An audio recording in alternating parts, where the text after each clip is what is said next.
Thank you. We will reconvene the residential zones hearing, and we have with us now Marcus Roy, who represents Environment Southland.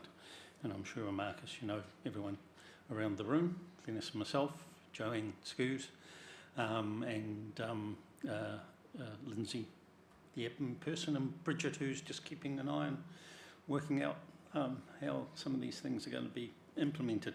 So we've had a read of your submissions following the similar pathway to previously, and I just wanted to share with you that many of this, well, the Section 42A reports are consistent, saying we want to defer some of this until the natural hazards hearing, and from our point of view, in some ways, it's a bit frustrating that possibly we should have had the natural hazards at the bottom or the beginning of the process, so we could actually get a framework in place.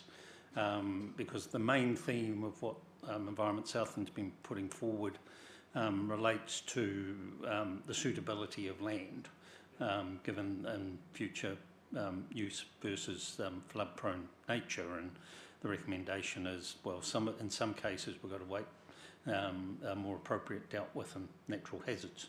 So from our point of view, we found it difficult to actually firm any decisions on the zones as we've gone through. So it's just something I wanted you to be aware of. I think where we're going to head to is that we're going to be having a tidy up hearing right at the end of the process. And I think the issues that are raised by Environment Southland are probably one of the issues we'll need to come back to in terms of what does the big picture look like across the whole plan, and how is it potentially implemented through the different chapters. So while we're hearing from you on a one-to-one basis as we go through the zone, we've reached the point of, hey, the scale of what we're dealing with, all these different submissions, is becoming such that at some point we need to focus totally on it in context. So with that introduction, I'll let you present what you want to present today, and no doubt there'll be a few issues that follow from it. Yes, cheers. Certainly. I appreciate the commentary about that, and yeah, there's one of those tensions around structure, and do you go for that golden thread approach, or how do you divvy up the issues and reconcile them in the plan? So completely understand, and happy to be of assistance where we can to help work through that process. I think, in my opinion, the rezoning or zoning land, and I'll deal with it once I sort of get into the evidence today, is around when you are rezoning land or indicating that there is future development being unlocked by the district plan process, that we do need to have that consideration of natural hazards as part of the zone chapter, as opposed to leaving it solely for the natural hazards chapter. I think the natural hazards chapter is beneficial when you're going through a resource consenting process to give you that framework for supporting a decision to approve a development or a subdivision. Can you just hold that for a moment? Just let me write that down.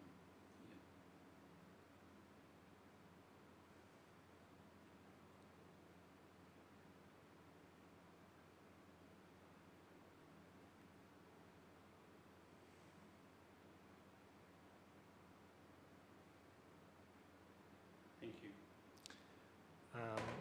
And I guess when making a decision on a plan as a whole, when deciding to upzone or establish a new zone in a natural hazard area, the natural hazard is part of that consideration as a whole, rather than a chapter of the district plan when it's released.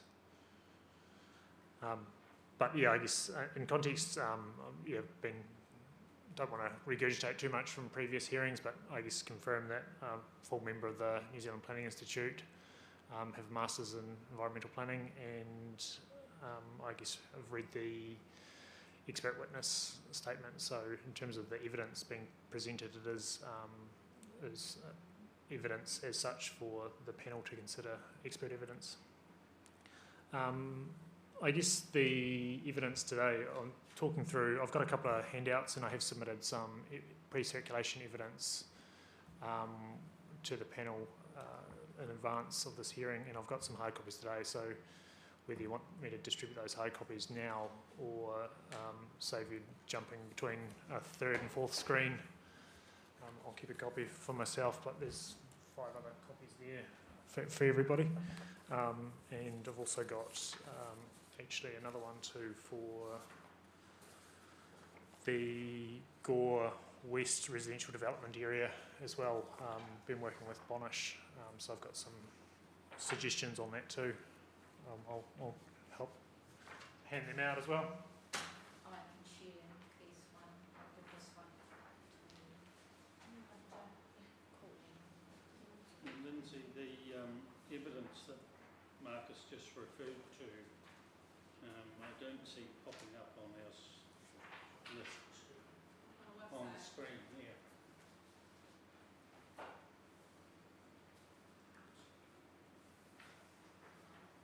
So a little hiccup from our end. I actually hadn't picked up on the written evidence.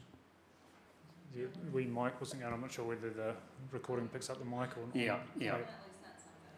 Right. I'm just finding it. Yeah. I'll step through it anyway. It's not material to have pre-read. It was just something that I thought would be worthwhile. But I'll start with I guess the hearing notice started with the light industrial zone, general industrial zone chapters. So I might start at that and then sort of work through residential and then into the development areas. Now, if you can just hold on, have we got online Victoria? Yes, Right. what I wanted to say was that the evidence he sent through was the one that I had a really hard time. It was a forwarded email that was embedded, and I had to go through all that stuff to make it so you can open it to see it. I can't put that on the website.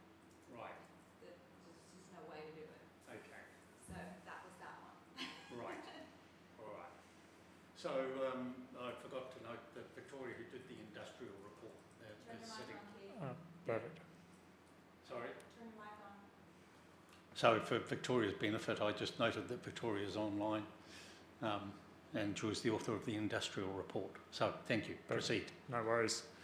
So effectively, environment self and submission points relating to the these light industrial and general industrial zones picks up on previous conversations around that structure, which we've already sort of discussed a little bit around objectives and policies relating to natural hazard risk and where they sit.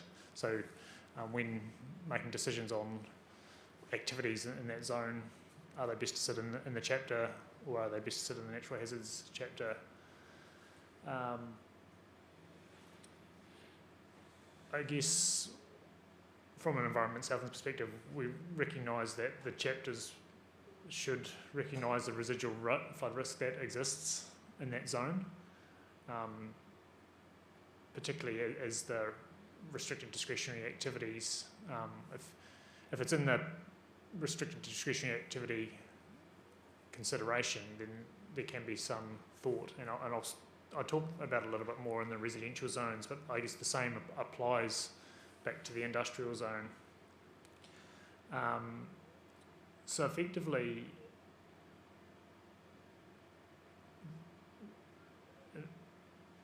so for the industrial zone, I think there should be a minimum floor level to mitigate some of the flood risk for certain activities, such as hazardous activities or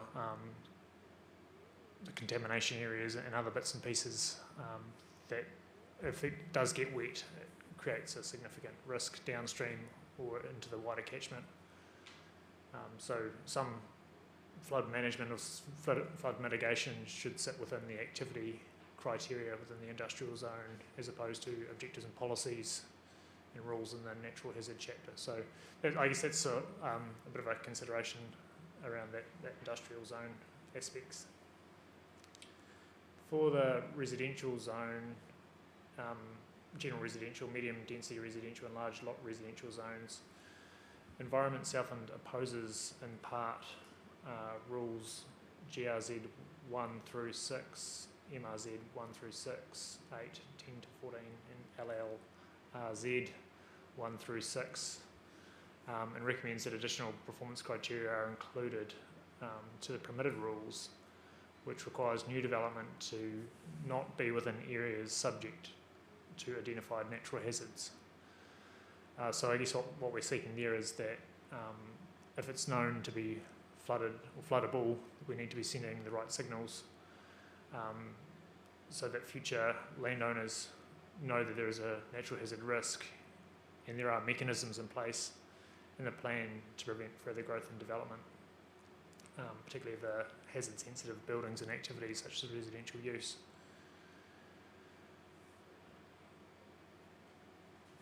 New buildings or activities shouldn't ideally be established as a permitted activity in natural hazard areas. Consents should be required where there are natural hazard risks present, and consideration should be given to secondary overland flow paths where there are also natural hazards. So bank overtopping, ponding areas that have secondary flood risk should have more restrictive planning framework to mitigate. Prevention's better than cure in that sense around the residential space. At what point do the secondary overland flows get identified before the rain comes?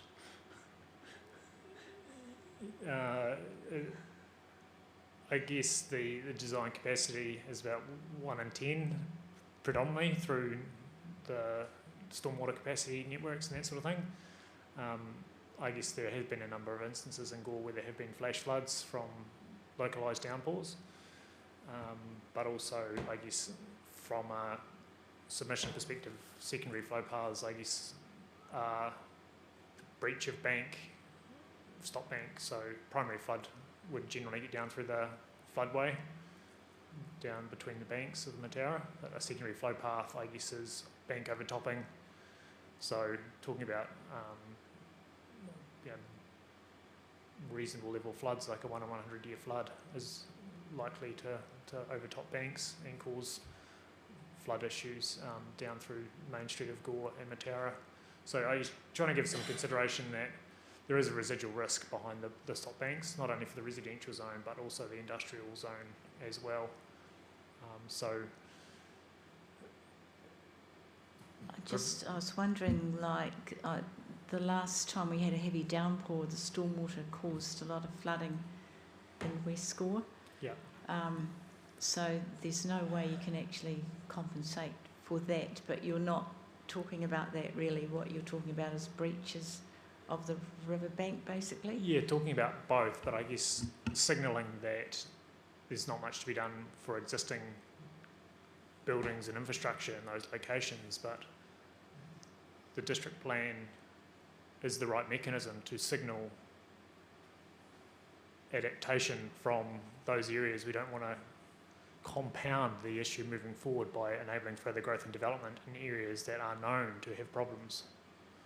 So if there's vacant land, or there's land being rezoned, or there's development rights being inferred through the zone chapters in the district plan, through the process, we want the district plan to be signalling what's appropriate and what's not, and not kicking the can down the road to fix the problem once it's a bigger problem. We're better off addressing it now that we know, and preventing future risk establishing in those locations. So you would signal no new development in that area where it flooded in the last downpour? Yeah, I guess what we need to decide through the process, and Environment Southland's keen to be part of that, is what is appropriate level of risk to carry for residents, the regional council and the district council as a whole. And I think that's going to be one of the challenges that the panel's going to have to reconcile and work through with the support of submitters. What is appropriate level of risk? And I've sort of talked in previous hearings about insurance retreat, the RPS talking about avoiding significant hazard risk, And I think, personal opinion, the RPS is potentially a little bit out of step of what the insurance industry is considering significant risk. The RPS is probably a little bit too relaxed in that sense. The insurance industry is one that's making the biggest inroads into risk and has a low tolerance, is from what we're seeing, and that's being played out across the country. And I think the last thing we want to have is private developers, mum and dads building new homes, people investing in property who don't have any insurance for that asset. So I guess that's what the submission is generally couched on. Prevention is better than cure, and if we can signal people and development to be away from known hazard locations, that would be a good outcome through this process. Do you think that if you put particularly a particular hazard risk over an area, it's actually going to increase the insurance for those people? Yes, to a point, until there is an event, and then the insurance would make decisions around how much liability it wants to take on. Typically, New Zealand follows what happens in Australia, and a lot of the Victoria floods over the last 2 to 3 years, there's been significant impact on how the insurance industry operates in Australia. They've gone from a everybody pays for everybody to more of a risk-based approach, where some properties in high-risk locations are having to have premiums go up 5-fold because they should be covering their own risk, and then in some places they complete withdrawal. So landowners are left with no insurance and no ability to get mortgages, and it becomes very difficult to adapt after the fact. So insurance premiums would likely increase once the risk is known, but once an event occurs, that's when the difficulty will start to be acknowledged. I just wondered, do you feel that the onus is on council really to control the stormwater issue rather than through rules? I think everything needs to work together. There needs to be, I guess, a common approach and a common strategy looking at all aspects. One action, a district plan or a council approach to upgrading infrastructure isn't going to necessarily solve the problem. It needs to be a combination of several different factors, and including that is people taking their own responsibility and accepting their own level of hazard risk as well when buying properties, but being informed what that looks like is part of that solution as well.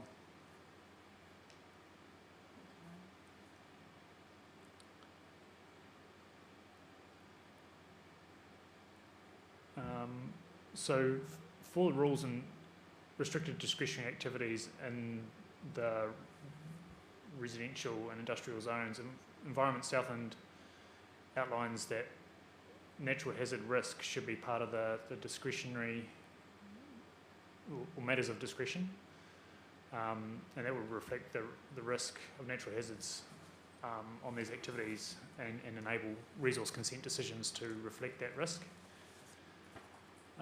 I noticed that in the way the rules have been set up, particularly the restricted discretionary activity rules, for the general residential, medium density residential and large lot residential, it's got retirement villages, community facilities, healthcare, emergency services. I guess what I picked up when I was preparing the evidence was that these activities are super important in a natural hazard event. If you've got a retirement village in a known flood zone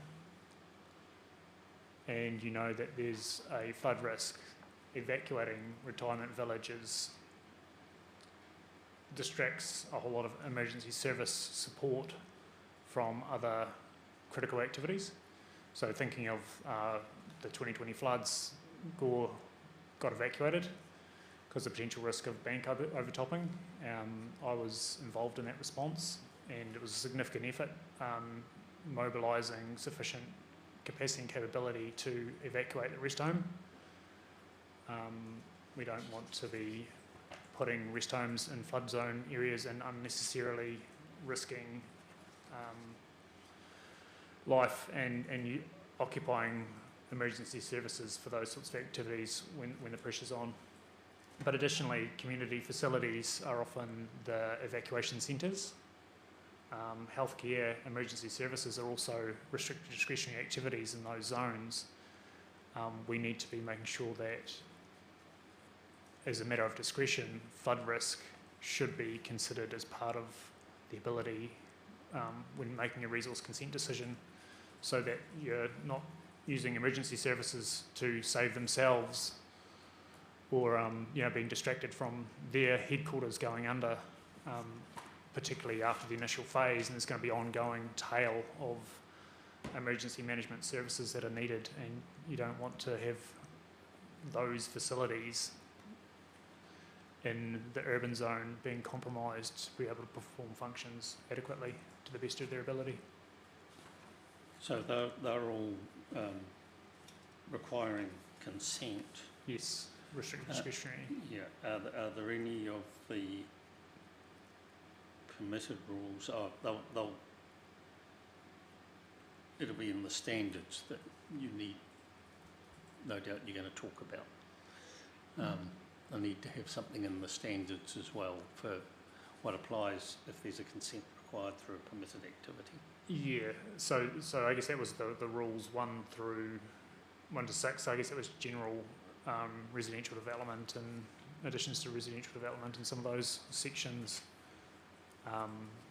Generally, I guess that was sort of the wide sweeping comments around trying to prevent growth and development in inappropriate locations by having more natural hazard risk factored into decision making. Is it fair to say the denser the residential development, the more critical looking at flooding issues becomes? Yes, I would agree with that. So if there's a consent to create lots smaller than the permitted, it'd get picked up in subdivision anyway. I'm just trying to absorb Think mechanics. out loud. I guess, any development does have an impact in that space. So if you've got a cluster of houses, it helps push water around. Flooding, I guess, is the key concern that Environment Southland is worried about in this one. Housing and fencing can exacerbate natural hazard risk.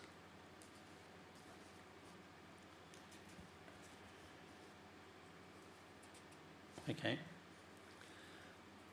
So I guess advocating for a precautionary approach for residential activities and somewhat similar to industrial activities as well.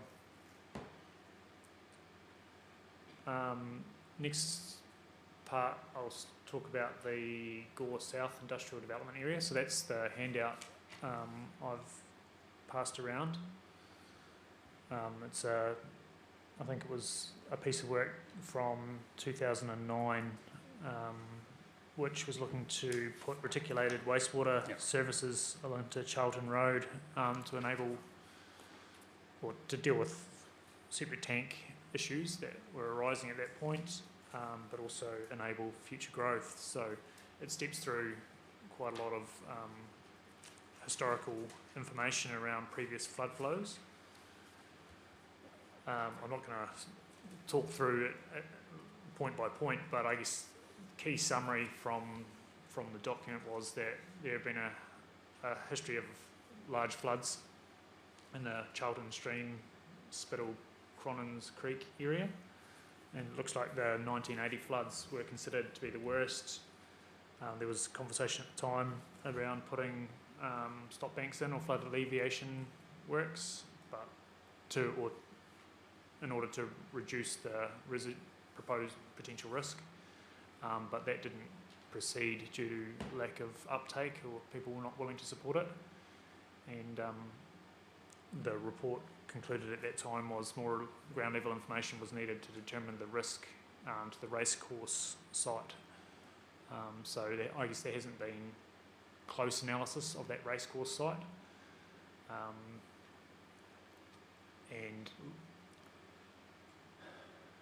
recent LiDAR is helpful in that sense, but we haven't been able to actually do a proper assessment. But the site is identified in the current Gore District Plan as being in the floodplain, and Environment Southland indicates that that whole racecourse site is in the floodplain as well.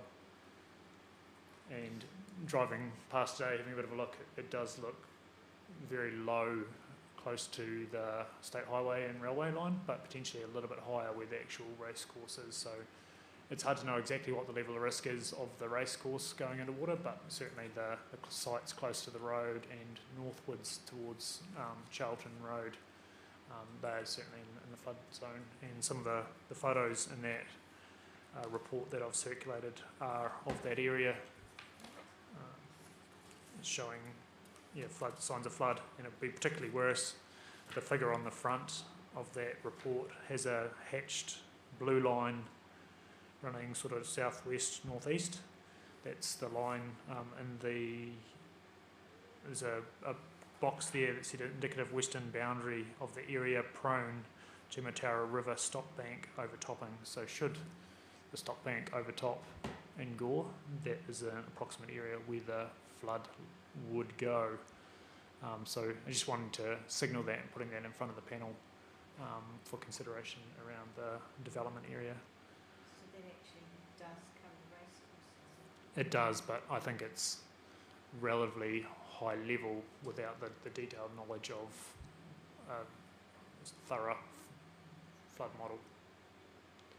So I'm not sure the depth and the flow, I guess, is a number of different factors in there.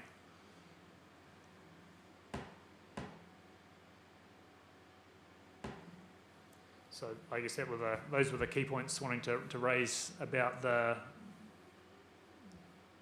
South Gore Industrial Development Area. Just seeking that flood management, flood mitigation concerns are appropriately considered as part of a decision to enable that zone to progress forward. Marcus, do you recall what the issues were with septic tanks, and was there quite a bit of disposal of contaminated water? I'm not too sure. I presume that was possibly the case. All I could do was see the inferred problem from the paragraphs 1 through 6, I think. I can help because the plan you see in front of you, I had some input into.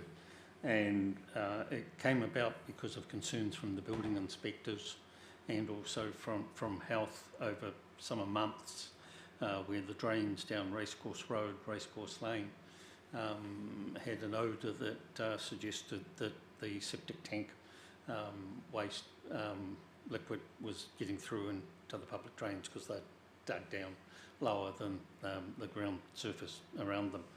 And so the proposal was put forward, and it was at the time that this was done as well.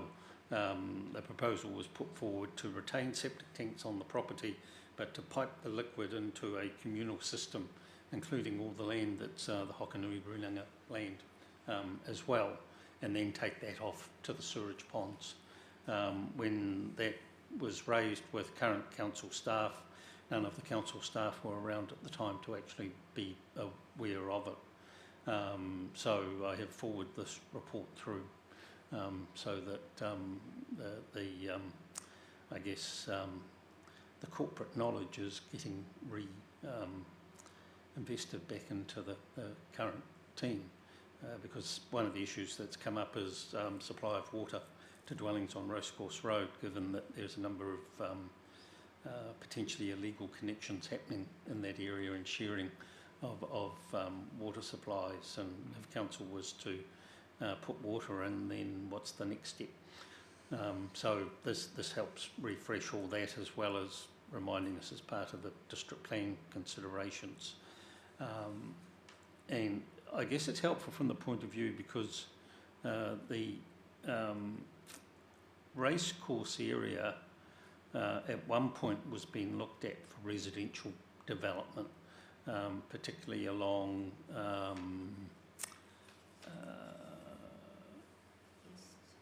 on the eastern side, yes. And the feedback from Environment Southland was that wasn't appropriate, which kind of brought into focus, well, we need more industrial land, that's probably a better way to put it. So given that the proposed zoning over the race course is in fact an industrial zoning, does that reduce your concerns given that, and putting to one side hazardous substances and things that could get into the floodway, does that, is that a better way to go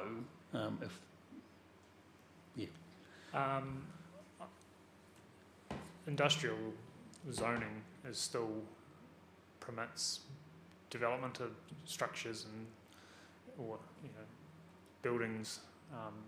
You see a lot of tractor yards and bits and pieces with $400,000 or $500,000 tractors sitting on yards. There's still a lot of assets that can get wet and cause problems down the track, even in industrial zones. So I think current race course, if a flood went through there wouldn't be much damage, maybe a bit to the surface, but not to the same extent of acre or half acre or half hectare sites with buildings on them. You could get quite a lot of those sort of buildings and activities, paint booths, all sorts of things going in there, an industrial zone that could have millions of dollars of assets sitting in that space. So I guess precautionary approach would be to leave it as green space, open space, sports fields, recreational space, minimise growth and development in that area, take a precautionary approach, avoid in the first instance the development occurring, and then if it's already underway then mitigate. Because the land further south of the race course, even where the council's got its pump station, has been elevated up a good metre. Mm-hmm. And the site down to the stockyards, the development there has been built up as well. So do you see that as the appropriate mitigation? It certainly helps. I guess it comes back to cost as well. Earthworks is a significant cost to engineer around the problem. Creating islands that are a refuge from flood does cause issues with natural flow paths and pushing water around. Sometimes you can push water different locations where it naturally wouldn't sit. So it just had to be managed around the impact of identifying high points or how much filling of those sites would be appropriate to not have an impact on the wider floodplain, and some regulatory controls around assets and what sort of liability there would be of council and regional council enabling growth and investment of infrastructure in those spaces. But I guess ultimately, even industrial sites, if they have a flood risk profile, the insurance withdrawal potentially could be a problem that spikes, that is introduced to them in the future. It's all very well in a 2024 climate, but a 2036 climate, a 2046 climate, a 2056 climate insurance industry has changed a lot in the last 2 years, and I expect the next 20 to 30 years, the life of development being enabled through this plan, things will change significantly more, and that risk profile from insurance companies, I guess, is at the back of my mind. Okay, thank you.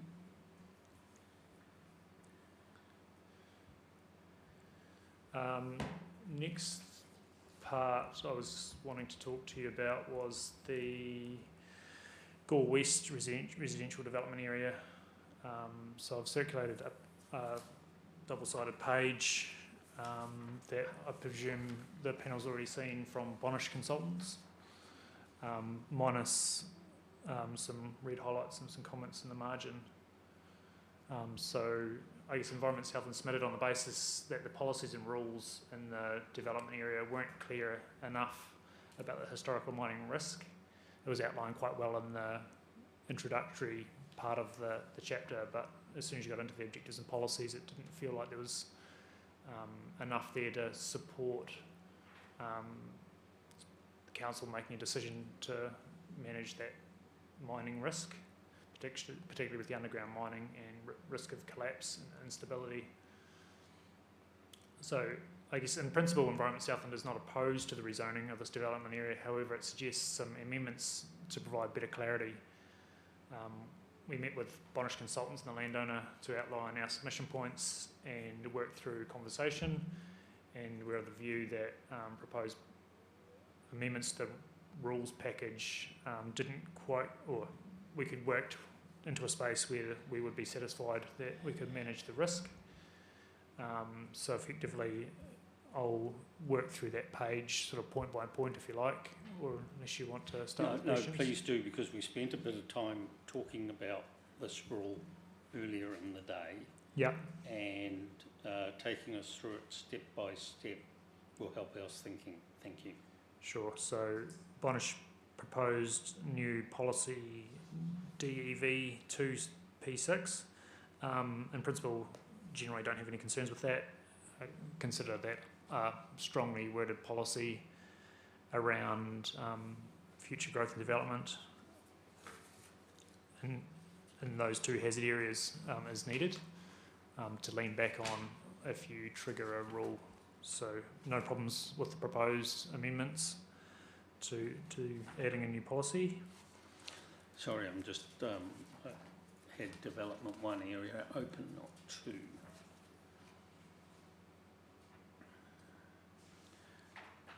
And yeah, one of the points I raised earlier that need to be clarified, it said avoid land use within the sites.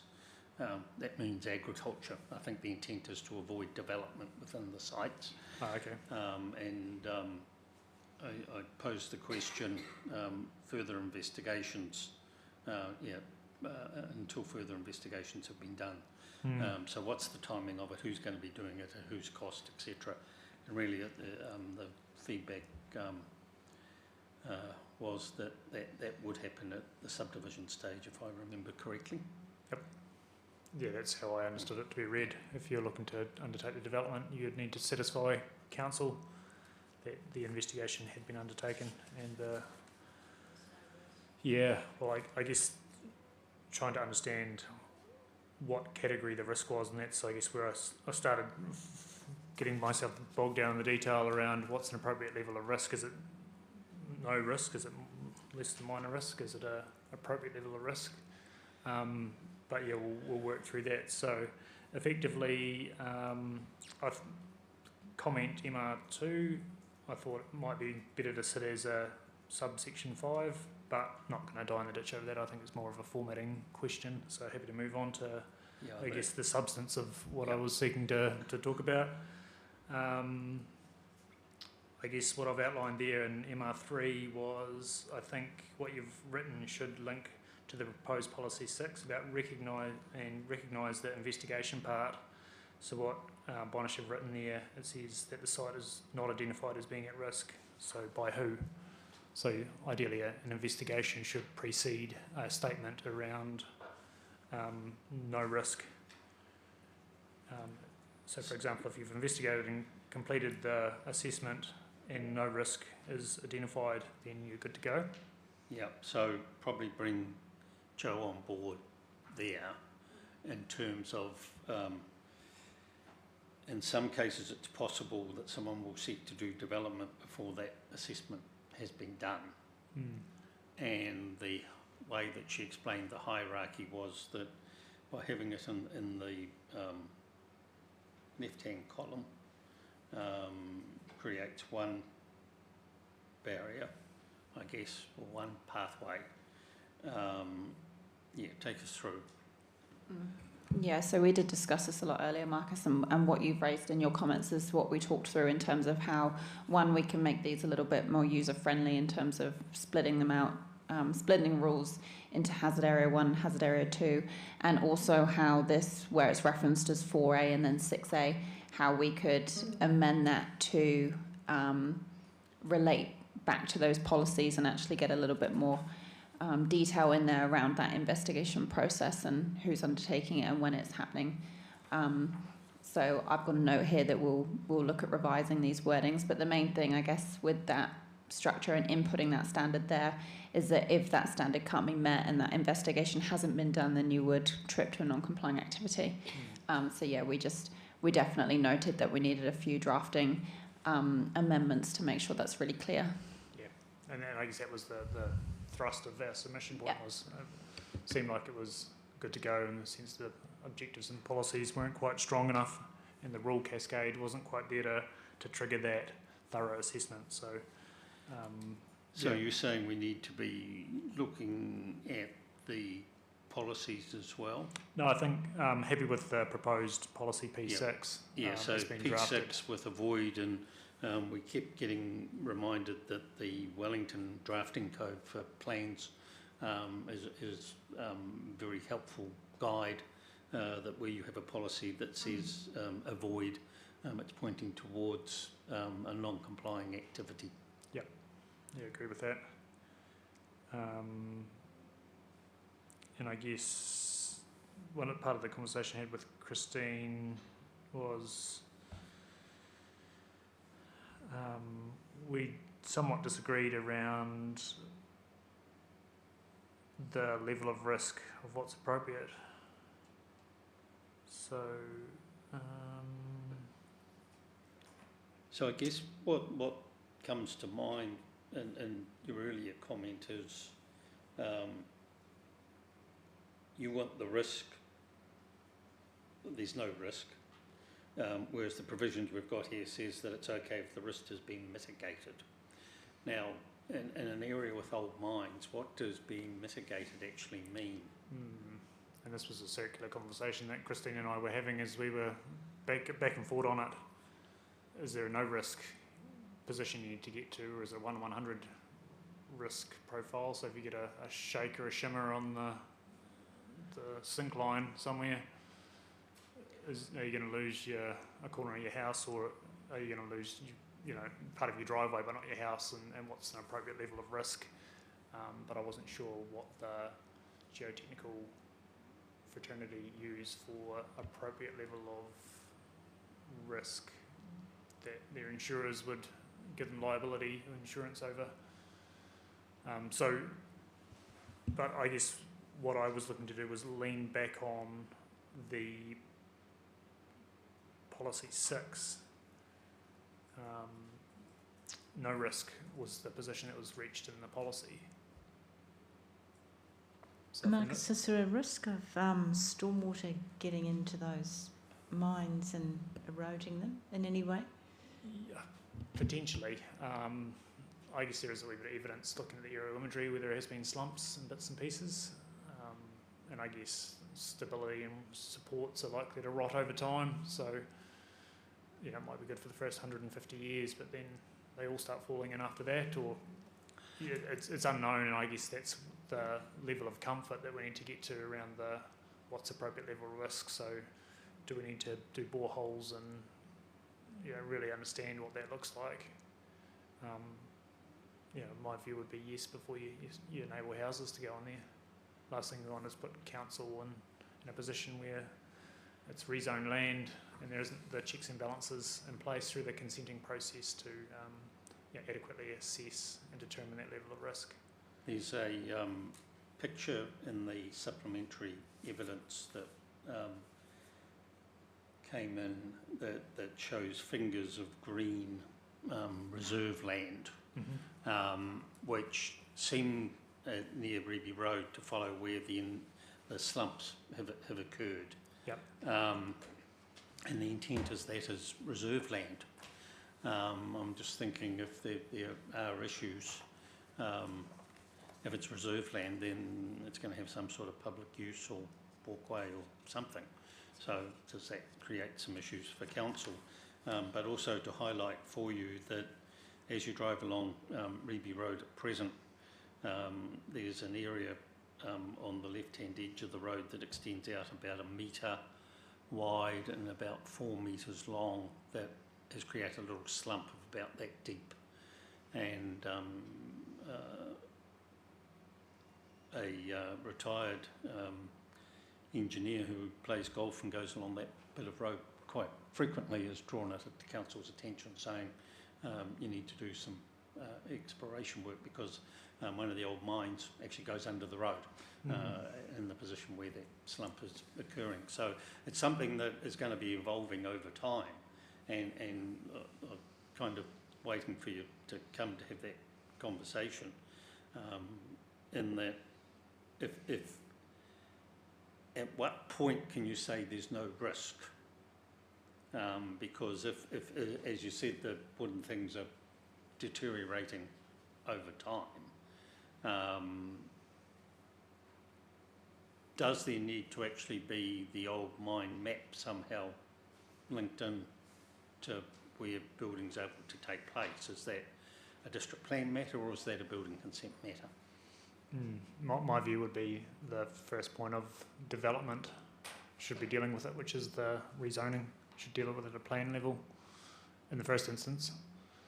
And then everything subsequent, subdivision, land use consent, building consent, should mop up any problems that you miss at the district plan level. I wouldn't be pushing the problem downstream, would be my view.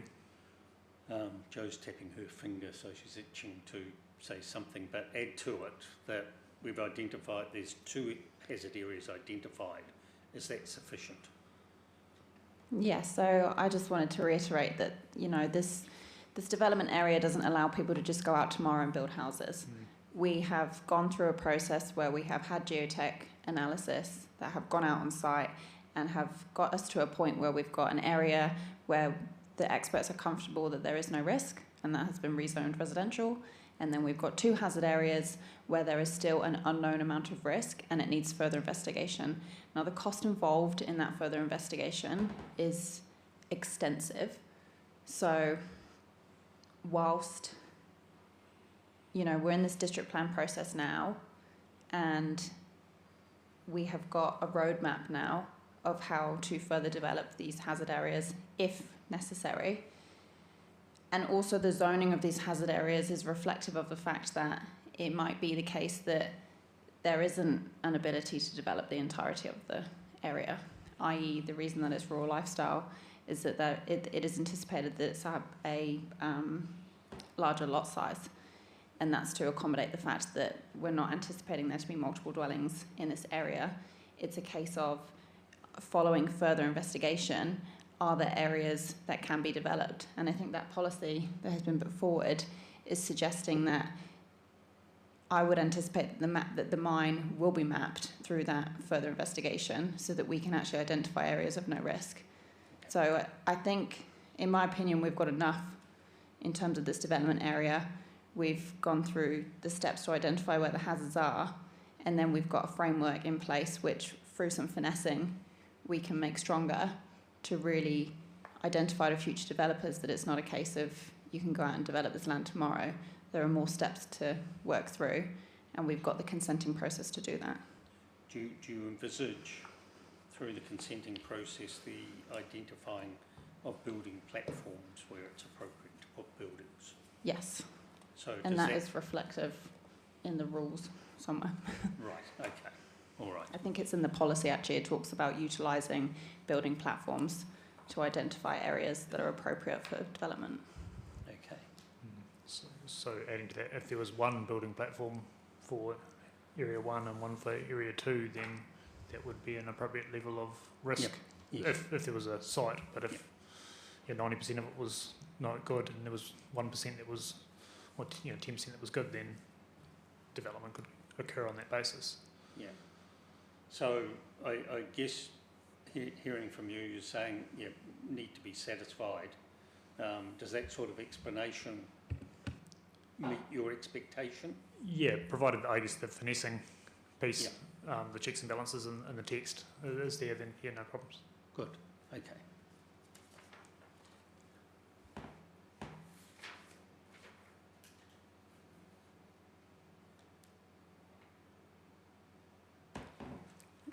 And don't have any further comments. I think that was all I was wanting to talk to you about today.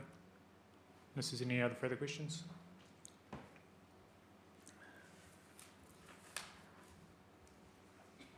I just want to check something in the industry one. In fact, I'll just grab my hard copy that's in the other room.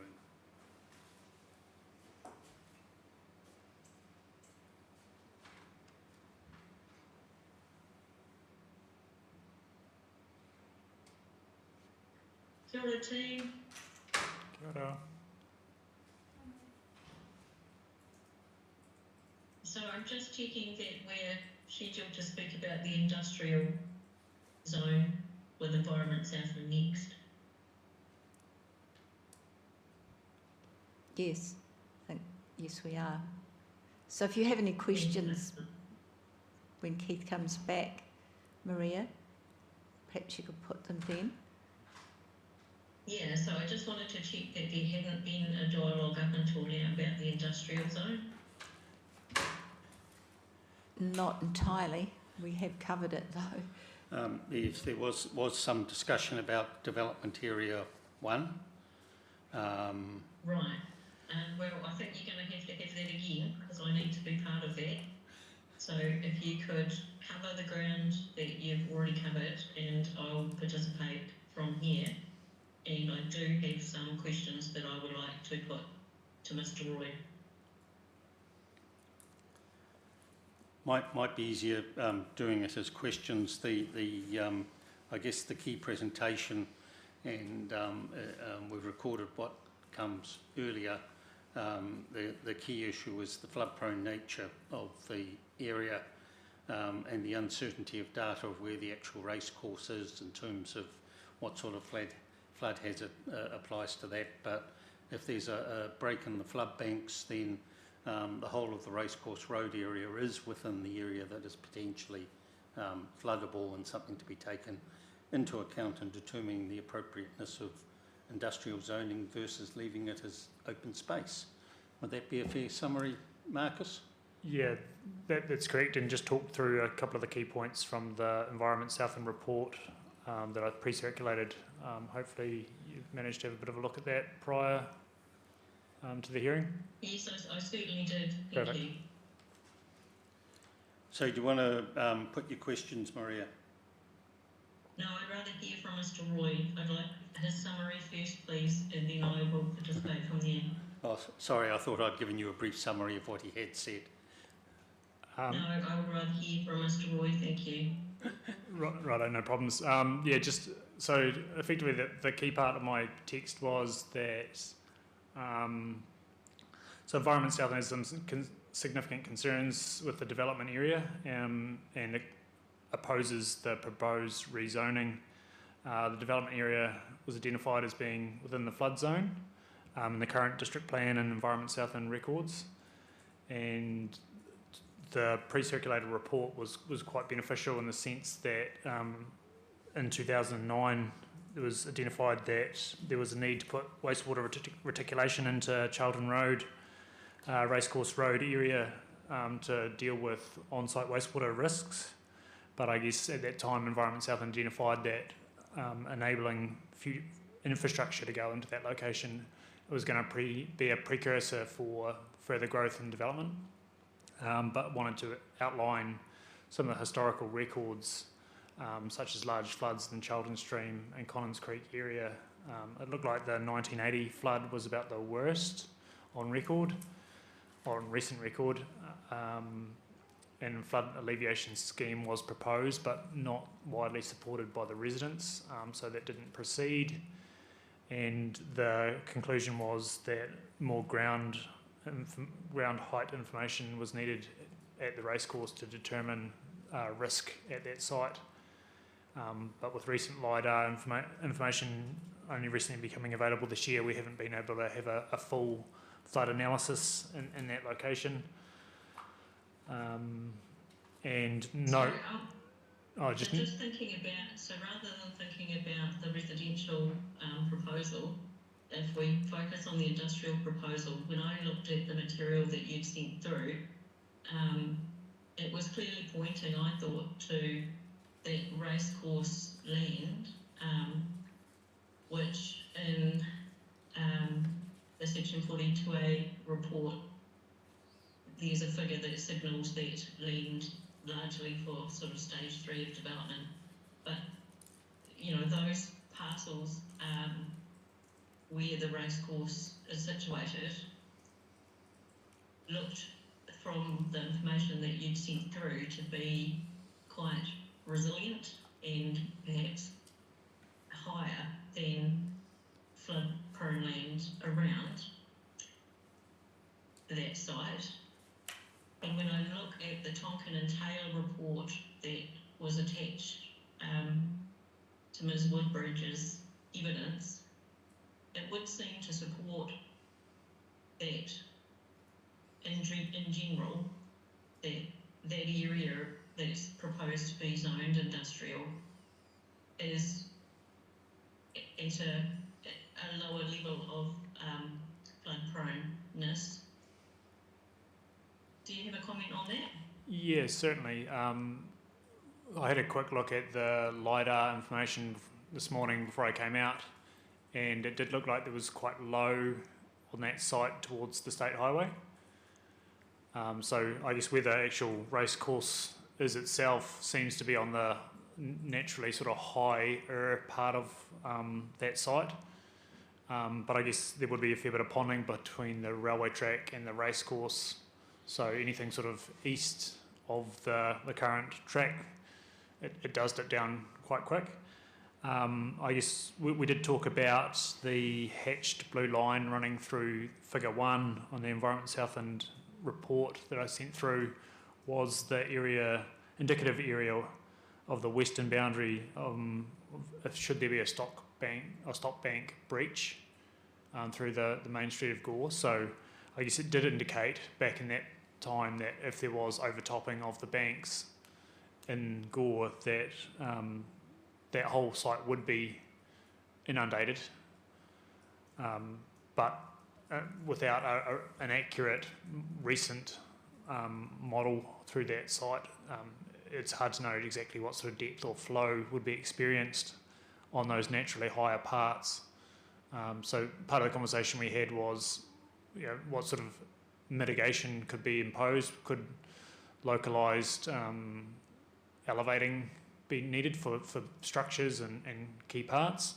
And I guess the Environment Southland position is that there's still a significant amount of assets that can be put on that site, such as tractors or stock trucks or vehicle storage, all sorts of activities that could still establish on those properties and put assets at risk. And insurance profiles, well, may look okay for buildings and structures. There's still likely to be a flood risk associated with the majority of, a fair portion of those properties if you make localised high ground for a structure. And well, insurance is changing fast over the last couple of years with floods around New Zealand and Australia moving forward over the next 20 to 30, 40 years. Assets going in those locations may not have the same level of protection they would have now moving forward. So it's a little bit speculative around whether it's appropriate for development. It's hard to know what insurance will do in the future. So thinking about the information that we do have, so it was a question I asked of Ms Woodbridge yesterday, and then we deferred the conversation to today. So because on the Tonkin and Taylor report, there's quite a clear signal, I think, at the figure 3. Have you got that open and you know what I'm referring to? Yes. So there's clearly parts of the industrial zone that is signalled as the raising of building floor levels and is potentially not a viable response to the level of risk. Yeah. To what extent would there be value in utilising that information as part of the development area? So the question that I had for Ms Woodbridge was, to what extent might we deal with this in the zone and in the development area itself, and to what extent do we defer to the natural hazard chapter? And when I look at this information here, there's quite a strong signal that the raising floor height response and to your permanent build form is not likely to be a sensible move in those orange areas.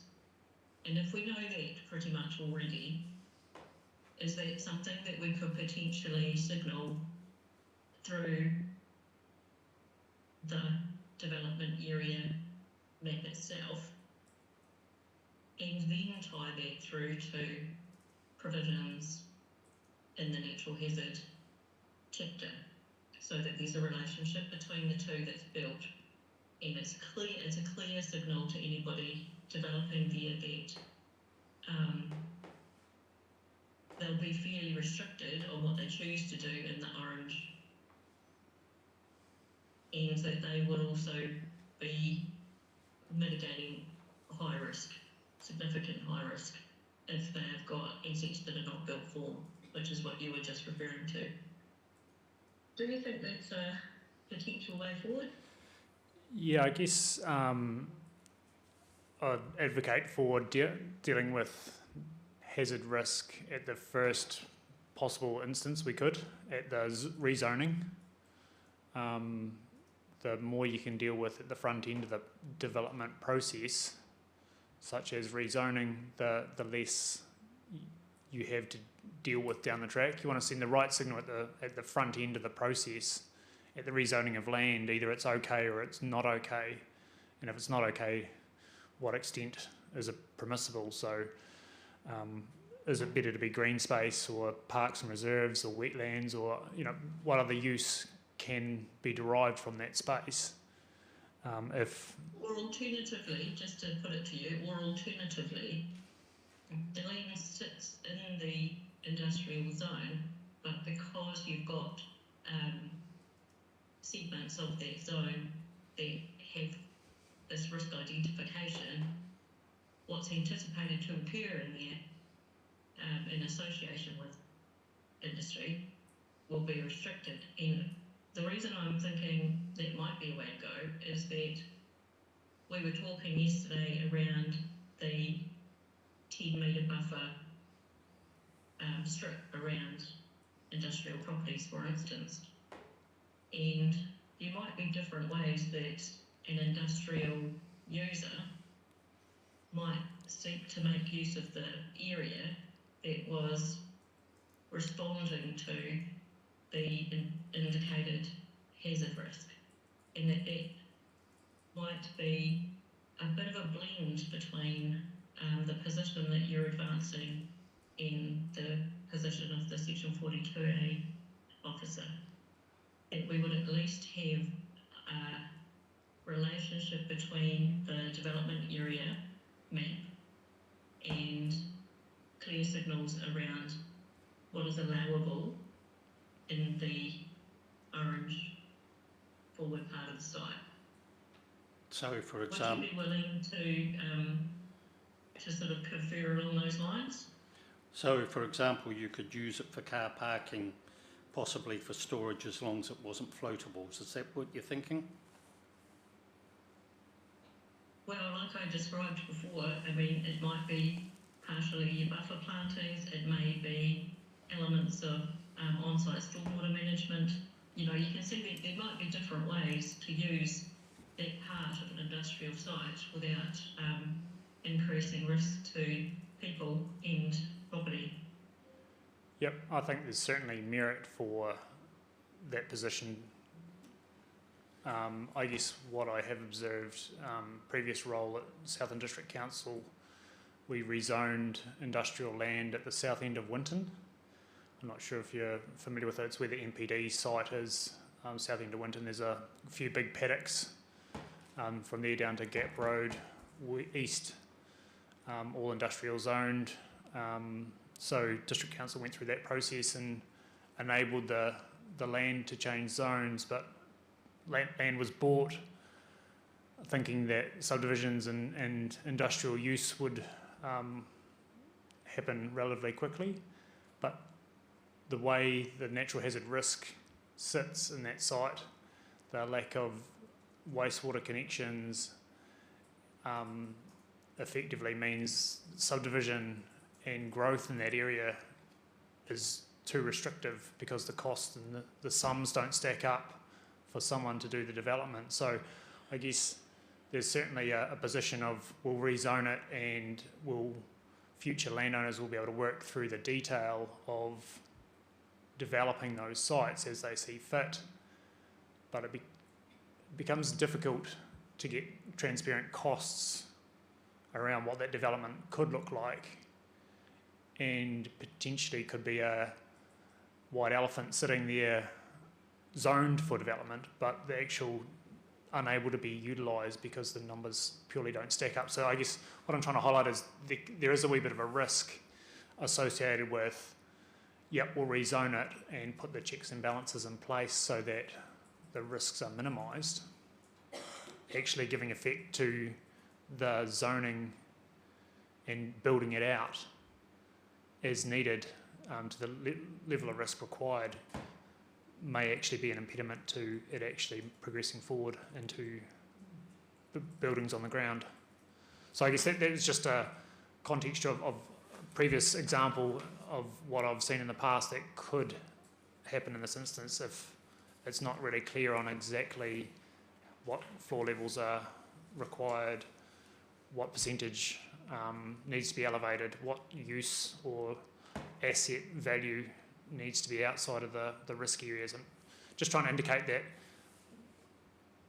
precautionary approach sometimes is a good approach that minimises that risk of pushing it down the track and saying, yep, the development plan can work through the details, and the resource consents and subdivision can work through the details around providing clarity, but there's still, I guess, that residual risk down the track that it still may not stack up.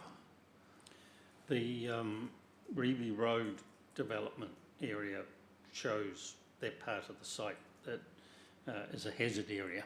Mm-hmm. If the orange area shown on the plan that we're looking at can that as a technique potentially also be shown as a hazard area? Yeah, you could use a similar sort of planning framework of, detailed investigations of flood modelling for that site and a, mitigation approach around it. I think that the RMA tries to avoid in the first instance and remedy mitigate thereafter. So, I guess at the point of plan change, I'd say you want to almost be carving out the avoid areas to the best of your ability if you could.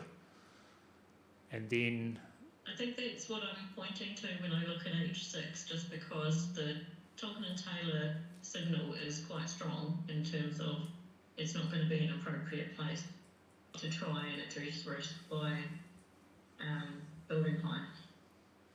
So, it's at the sort of maximum end of risk is what that signaled to us. It's pretty important, I think, picking up what you're saying, to not ignore that signal, and then it's how does that get translated into either the map for the development area, which I can see value in doing, or entirely being reliant upon the wording of the natural hazard chapter. But in doing that, obviously there's going to have to be a pretty clear link made between the natural hazard chapter and the particular risks with this development area.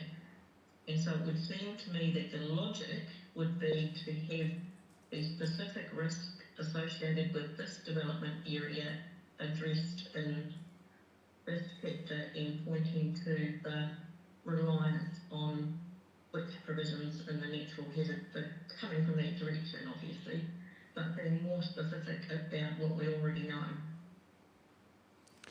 Yeah, correct. I would advocate for a specific as opposed to a general approach. So rely on the zone, or leave the zone as rural or current zone and carve out industrial, or make it industrial but carve out the areas that are no build, no go, must be enhanced wetland, indigenous biodiversity, whatever it is, but signal that no infrastructure or development occurs. So it should be a specific in the zone or development chapter, in my view. So it might be that the nature of what happens, so you've signalled some things that you could see supporting happening in those areas, but rather than limiting, are we better to speak mostly to what shouldn't be there and then allow for some flexibility to respond to that with some indicative potential ways to use the area? Yes, correct. So at the moment, that's quite different to what's proposed in the Section 42A report. Is there value in conferring to see if you can reach a bit of a blend that satisfies the concerns of Environment Southland and picks up some of what Ms Woodbridge is trying to achieve?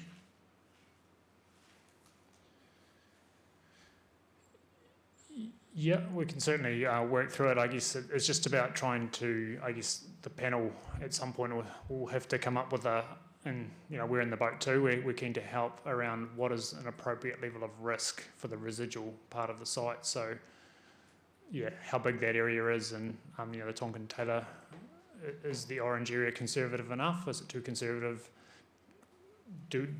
What's the appropriate level of risk that the panel was prepared to accept for future growth and development on that site? So, and arising from other things yesterday, we will be issuing a minute asking for some talkies to take place between a number of submitters and the 42A reporters. And I think you're likely to find that this is one that will be on the list that we're asking for some further work to be done to come back. Yeah. So I think Maria, that is probably the best way forward.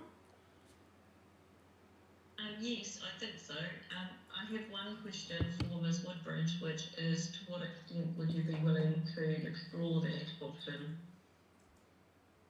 Yes, I would be happy to agree with that. We did actually engage with Environment Southland when we were developing the Gore South development area. So they, Gavin at Environment Southland, I did have some conversations with him at that time. So yeah, I'd be quite happy to engage with Environment Southland and have a look at how we can make that work. And I think your suggestion of a flag on the development area plan in a similar way to the Gore West that signals that, but does provide that flexibility where risks could be mitigated. So I'm aware there's a new building that's recently been built at the corner of Saleyard Road and the State Highway. So it would be interesting to draw on the experiences that Environment Southland put into that building as well, to understand what mitigation was put forward for that building. So yeah, I think there's definitely some conversations that could be had to help refine these provisions further.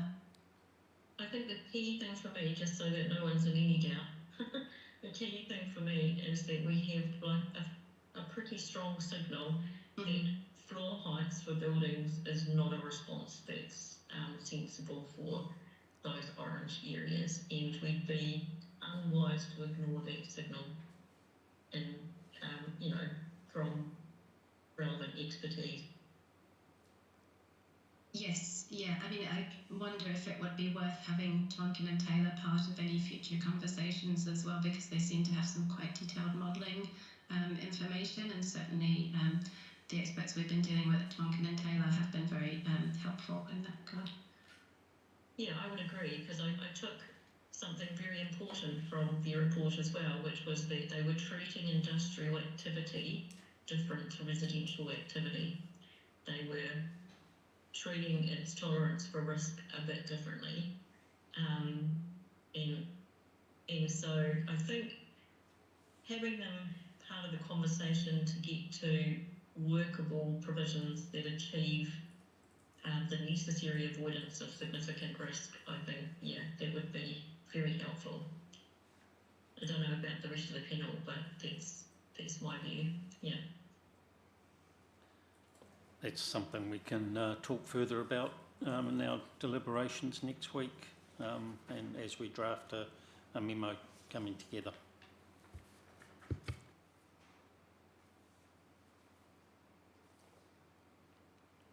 So Maria, were there any other questions you wanted to put to Marcus? No, that was the core of it, just looking for a solution, really.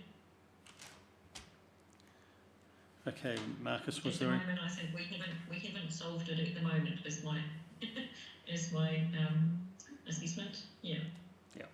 So Marcus, have we covered everything you wanted to deal with today? Yeah, certainly. I'm happy with that. Have we left any loose ends for the report writers?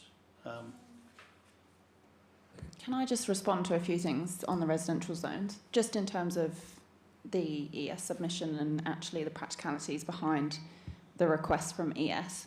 So I understand that you're requesting that we have permitted conditions in rules that enable development such that they have to be outside of identified hazardous areas. Is that based on the existing maps that we have from you, which are extensively old?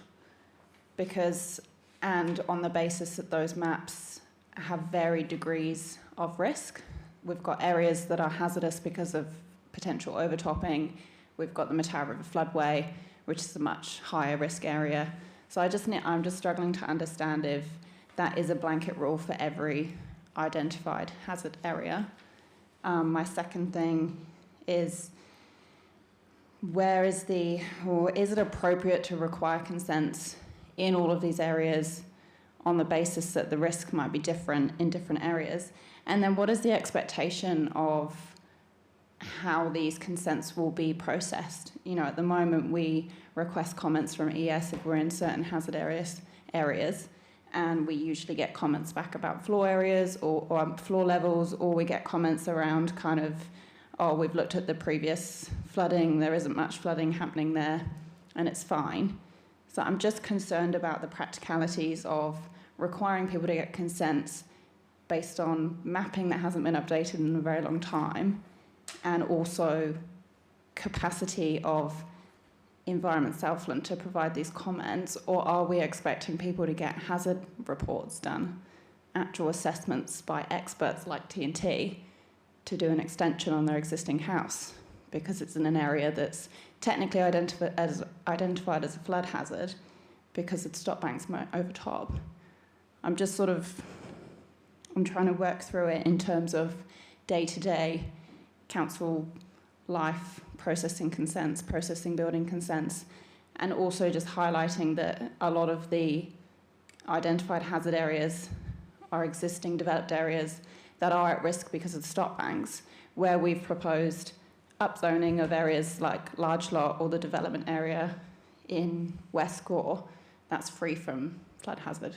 So I'm just trying to kind of work through it in terms of if we were to make those changes to those rules, which are very extensive and would affect a lot of existing areas, is the expectation is that someone would require a resource consent and then we would say no? Well, how do we? Yeah, some of the issues you've raised there, particularly relating to what's in the current plan and the way that gets carried over, I've got on my list of, I'm waiting for the hazards report to see how these things are being handled. Well, I think that's where I'm getting to as well. It's like, you know, if we've got rules in the hazard chapter which require floor levels and this and that, you know, which kind of suggests that there's things that can mitigate it without needing consent, that really needs to be explored before, in my opinion, we would put that type of consenting burden on landowners, on the councils, because, and also the fact that, you know, based on what maps. Yeah, well, because do you want to comment, and I'll give my appreciation of where I think you guys are heading. Definitely. I totally agree. I guess the extension I would add to that would be that, you know, what value add is the consent doing? Like, if you're going through a resource consent and you're signing them off and say, yeah, okay, you can build, but you're charging the cost of going through a resource consent when it's not adding value or doing anything materially different, there's no point. The planning has failed if that is where you get to. So I guess it's something that in Environment Southland we've been tossing back and forward around the signals. How do we manage existing areas that have got houses and millions of dollars of infrastructure underground to reticulate, connect these properties to council systems, telephone networks and power, etc. There's millions of dollars tied up in areas that are prone to natural hazards, either primary or flood hazard in the flood zones or floodways, or behind stop banks that have a residual risk. So certainly don't want to create an impediment to further growth and development and require everyone to get resource consents. I guess through the planning process we want to try and understand how can we create the right signals in the district plan, knowing full well that this district plan is the recent, you know, it's the next version of the previous plan, which is the previous best version of the plan prior to that. There's been a development history in Gore stating, you know, going back 100 plus years, which can't be spun on its head in the course of one plan. But how can the planning process recognise that the flood risk has got worse over time and will continue getting worse with climate change, and shall we continue heading down the path of it's always been zoned that way, let's just keep going, and at what point do we send signals that we need to start making changes around adaptation outside of a major event? So I guess that is the wicked problem that the panel and Environment Southland need to work on. So I guess trying to understand how do we set those signals and start trying to turn the ship around a little bit into enabling further growth and development in areas that aren't flood prone, because that is an approach that looks after all four well-beings. Continuing to enable growth and development in areas that we all know are flood risk or have a flood risk, and will continue to have a flood risk irrespective of how high we put stock banks. We've got to turn the tide a little bit and start heading in the right direction. So I'm not sure minimum floor levels are the right approach, or requiring resource consents are the right approach. I guess what I'm trying to signal is that the plan is the right place to be starting to send the right signals around how much more growth and intensification of zones is appropriate moving forward.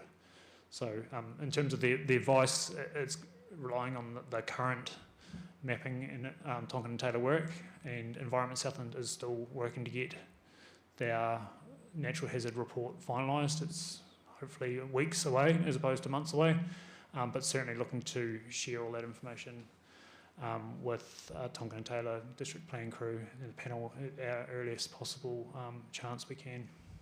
as well as the wider councillors at Gore, because it will have is something relevant that needs to be considered for decisions moving forward.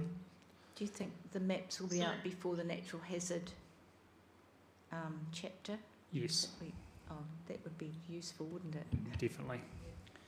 And I guess partly responding from that and thinking of the settlements hearing, the keywords I wrote down from Environment Southland on that hearing were what signals are you sending out, and inviting us to focus on the zoning of the land, taking into account the hazard risk, and the approach from the 42A officers was within areas where there is already a level of development, it's not practical to rezone them out, but we'll use the hazards chapter as the means of controlling development in that area.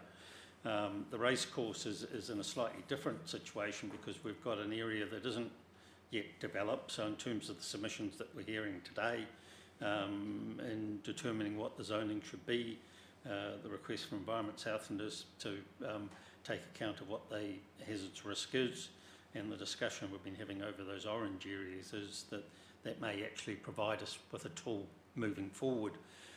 So I guess, Joanne, in reply to your questions, I'm kind of turning the mirror around on you a little bit in terms of the difficulty the panel's is facing is that we can't really finalise a lot of these things until we've had the hazards section, and we're going to be reliant on the 42A report as part of that to actually bring together this conversation that we're having now. And we can't finalise, I guess, some of the zoning questions, or we can only rezone land to enable development if we're satisfied that the control that's going to be given in the hazard section is going to be sufficient, versus maybe it's not, and therefore brings into question what the zoning of the land is. So you're probably joining the panel on its journey in terms of trying to come to grips with this area. Yes, I agree with that, and I do take into account that we have a lot of different scenarios in front of us. As you said, we've got areas of land that's being upzoned from rural that doesn't have any development currently or has very little development, and then we've got areas of land that has been historically developed, and what is appropriate in those areas going forward, and how do we then reflect that in the district plan, taking into account the planning standards and how that says that we should go about rezoning or managing and that type of thing. So I do think that the approaches probably can and will be different, i.e. in the development areas we have the ability to take quite a bespoke approach to that because it's a new greenfield area. In the settlements it's different again because we've got sort of little pockets and maybe we can look at overlays and things like that. So I do think that a lot of it, for want of a better phrase, is going to come out in the wash in the natural hazards chapter. But what I would say is that the Section 32 reports and the 42As, where relevant, do give good background on how the approaches that were taken to either rezoning or upzoning and constraints and hazards were a constant consideration through those reports. So like even with the residential stuff in my 42A report, I have provided figures of sort of the larger areas of upzoned land and focus them in hazard-free areas because obviously that's where we're anticipating growth and where possible we've avoided hazards. So I just want to highlight that we have taken a considered approach in terms of rezonings and drafting the rules, and the natural hazards chapter, as I think we're all in agreement, is going to be a key component into managing development going forward. So that was a really helpful overview. The hanging question I've got, because there very clearly are new residential development areas that have been signalled in the plan outside of known hazard risk areas. I'm quite interested in understanding the exploration of suitable industrial sites that, well, essentially we are working with areas that have some existing industrial connection and some existing hazard risks associated. Was there exploration of industrial land similar to the residential, looking for you know, a potential future new location for industrial activities that is less hazard prone? I can They- respond they- to that if the panel's happy Yeah, for me yeah. to do so. Yeah, it's probably for you, yeah. Yeah, so yes, there was a lot of work that went into looking at the industrial areas. So we started the journey looking at the spatial plan, the Ready for Tomorrow spatial plan, which had identified industrial areas, and so that was I guess our starting point. We also looked to ensure that we were you know, being consistent with the strategic directions of maintaining compact urban form. So we landed on 4 areas across the district actually to look at for industrial zoning. The McNabb area opposite Matilda Valley Milk, the Gore South area, which in the spatial plan was actually shown on the same side as the oxidation ponds, but we explored that, and then also the site that we currently have in the plan. We also looked at an area in North Matilda and South Matilda. We weighed up a whole range of concerns, cultural considerations, landowner interest, flood hazard, connectivity to key transport routes, you know, existing activities. So we did throw a lot of stuff in the balance, and what we ended up with was Gore South on the balance of everything, all the different issues. Gore South was considered the most appropriate location. There's always going to be some sort of compromise, and in that location we were aware that it was in an area that did have some flood risk, but other areas also had some issues as well, and that one sort of, I guess when you stacked it all up and threw everything into the equation, that was the area that kind of came out as the most appropriate. So that's what I was thinking you would tell me, and what I'm really interested in is, so something that I saw come through was wanting to support that strategic direction around compact urban form. Totally understand that. If we wanted to take a different weighting approach to hazard risk, you know, sort of give that a little bit more weighting or a bit more centrality, what might that do to those analyses? Is there, of the sort of the ones that didn't quite make it through, is it worth having another look at that with a view to thinking about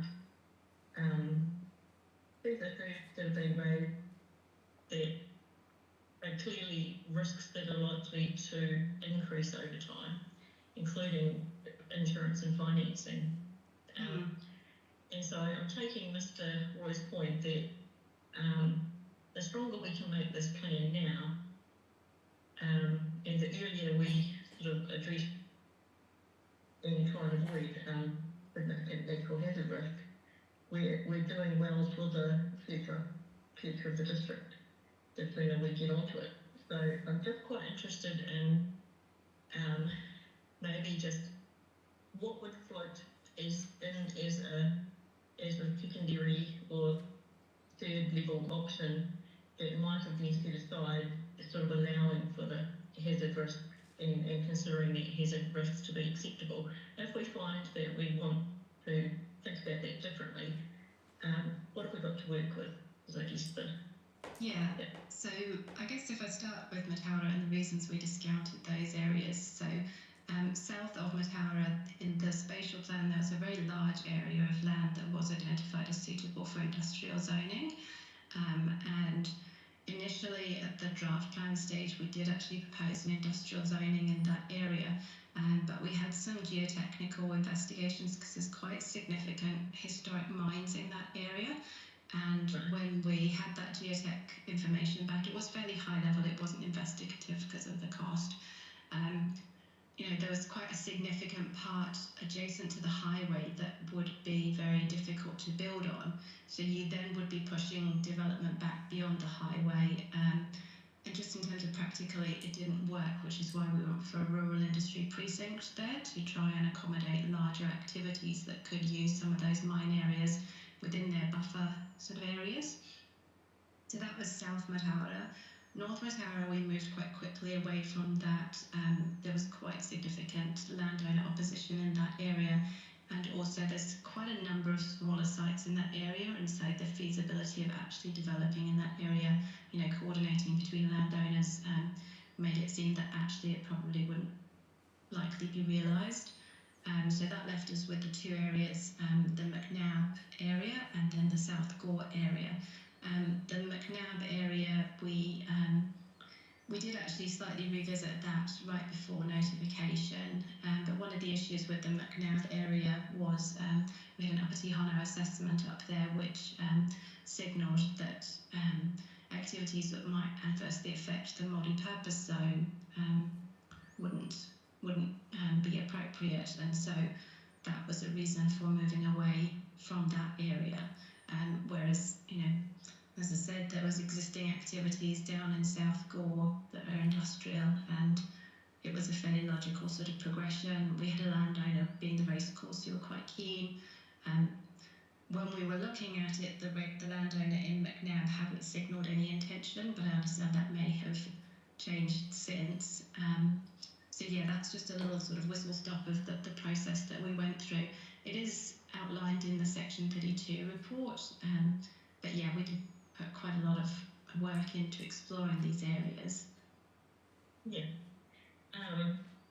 So from that synopsis, and I could see that you've done a lot of work leading into all this.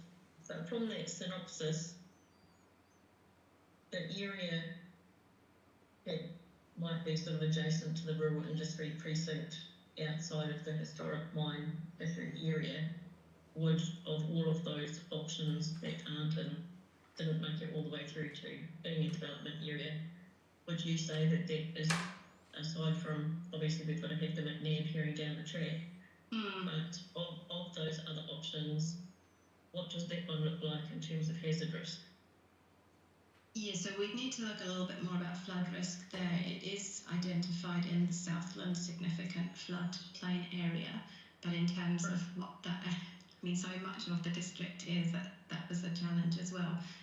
But in terms of what that risk, you know, Tonkin and Taylor obviously have done pretty more detailed reports. So, and at the time we didn't have Tonkin and Taylor on board. So I guess if we were looking at that, I think there would be merit in getting Tonkin and Taylor to go back and have a little bit more of a look and see whether, you know, that area is as flood prone as the South Gore, if you were looking along those lines, and seeing what that area looks like in terms of flood risk. I'm not sure if Marcus has got any anecdotal knowledge of that area that he's able to contribute, putting him on spot a bit there maybe, but yeah, I think you probably need to do a little bit more investigation as to flood risk in there, because it is sort of in the identified significant flood risk area.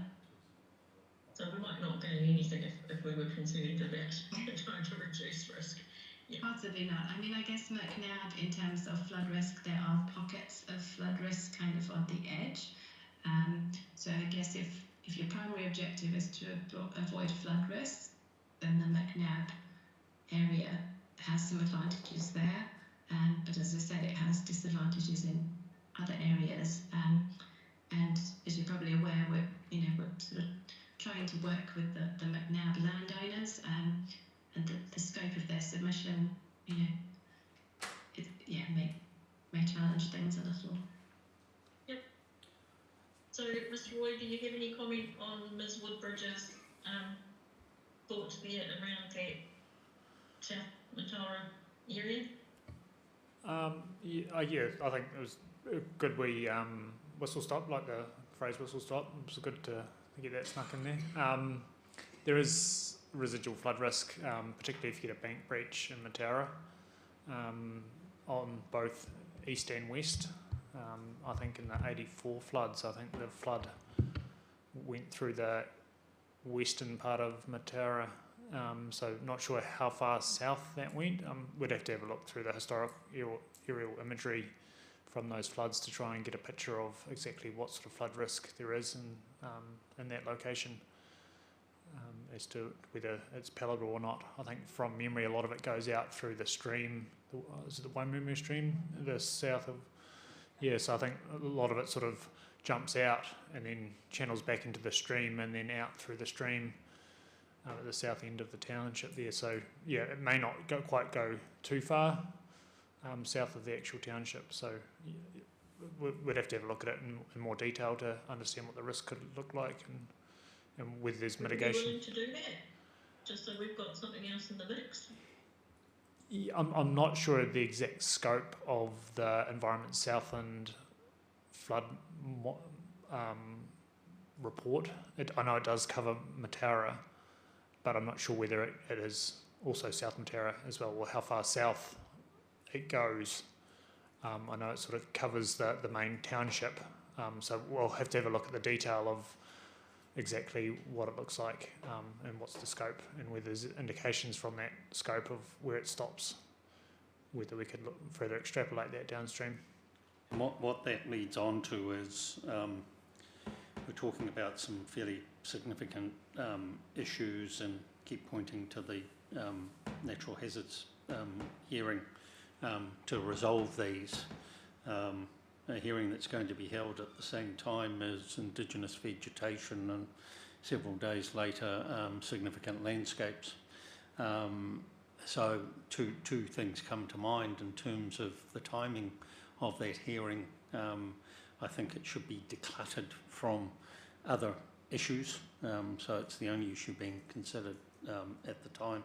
But more importantly, how those inputting to that hearing, the report writers, submitters, including ES, can be working together beforehand, so that what we get coming to the panel has a degree of coordination between it, and I guess it's open to the panel, having heard this discussion today, to actually issue a direction in terms of the way we'd like to see the pre-hearing work undertaken.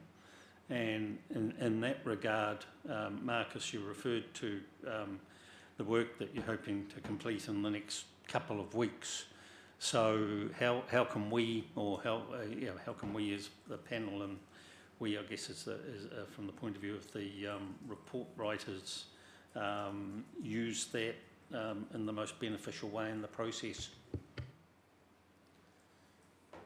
Yeah, certainly. So, happy to have direction from the panel around the next steps. And we have worked closely with the property group through the process, and tried to provide support where we can around where it's heading. But without that report being finalised, it certainly has been a bit of a handbrake to really aligning that clarity. But I'm certainly willing and keen to ensure that we're as aligned as we can, rather invest energy at this stage of the hearing process than sitting in court trying to mediate our way through problems. So I'd rather invest energy now than try and deal with it after the fact.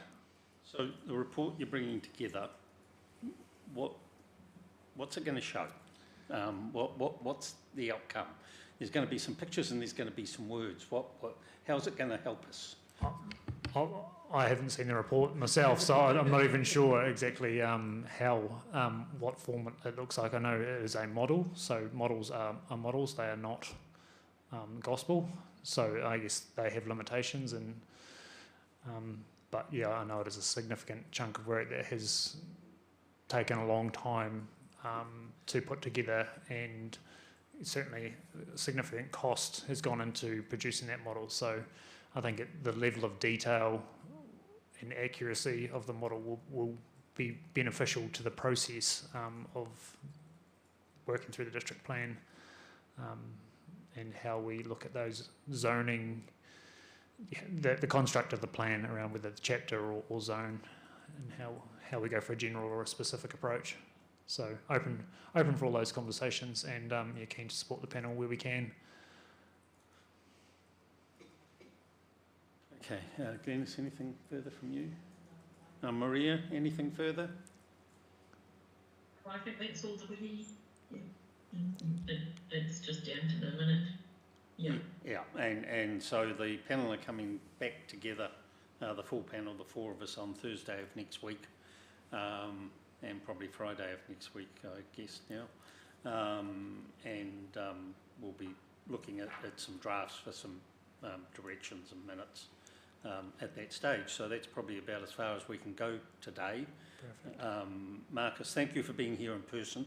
It's all right. So much easier from our point of view, and I think there's been extremely helpful conversations that's come out of the day. No problems. So thank you to the staff and the advisors, thank you, and we'll adjourn the hearing. Thank you kindly. I might just make one quick point before Yes. you push the stop button. I guess it's not covered in the submission, but it's probably contextual for the panel, is that Environment Southland is embarking on a effectiveness and efficiency review of the regional policy statement. So the last one was done in 2019, and we're just heading up to our 5-year review period. So we've commissioned Insight to do that effectiveness and efficiency review process. So we've tasked them with doing that work, but I guess relating to the natural hazards chapter, I guess we're looking at what's changed nationally, what's changed regionally, what are things that we need to cover off and look forward. So just signalling to the panel that we're looking to have that, or it is underway, looking to get a draft through by end of October, and finalised by the end of this calendar year, which hopefully should point some indicators as at a policy level of the regional policy statement, is how effective it's been at managing natural hazard risk in some of the other chapters. So there may be a few little nuggets popping out of that review process that could help the panel, I guess, in terms of scope of submission points. Hopefully should land in a reasonable position depending on hearing timeframes for the panel to consider what gems might come out of that for future direction, for directing the future of natural hazard management, looking to, as part of that scope, cover off the GNS report that was done a few years ago, in 2020, around the adequacy, like how well current plans in Southland match best practice in natural hazard sense, but also the latest reports out of Hawke's Bay. There's been 2 or 3 reports around flood management, stopgap management, growth and development in floodplains. There's been a few pointy indicators in those reports that have pulled a number of punches around how flood management should be done.